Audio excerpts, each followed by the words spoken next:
সকাল বা বিকালে নাস্তা হিসাবে খুব তাড়াতাড়ি আমরা এই স্যান্ডউইচটি বানিয়ে খেতে পারি। হ্যালো এভরিওয়ান, আসসালামু আলাইকুম। কিভাবে এই ভেজিটেবল স্যান্ডউইচটি তৈরি করতে হয় তার একটি ছোট্ট রেসিপি নিয়ে আপনাদের সামনে হাজির হলাম। প্রথমেই ডিম গ্রেট করে তা একটি বলে নিয়ে নিব।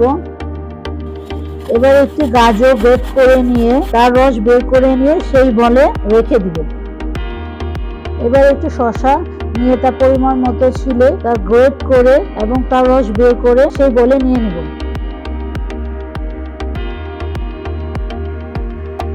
এবার আমার হাতের তৈরি মেয়োনিজ পরিমাণ মতো নিয়ে নিব।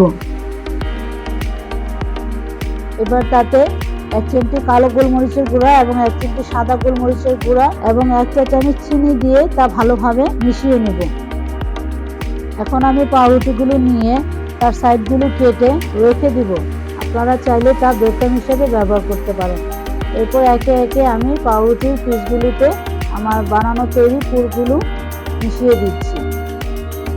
আপনারা চাইলে পাউরুটিগুলোকে নাও কেটে নিতে পারেন, আমি কেটে নিয়েছি। আপনারা আমার হাতের তৈরি মেয়োনিজের রেসিপি তৈরির লিঙ্ক ডেসক্রিপশন বক্সে পেয়ে যাবেন।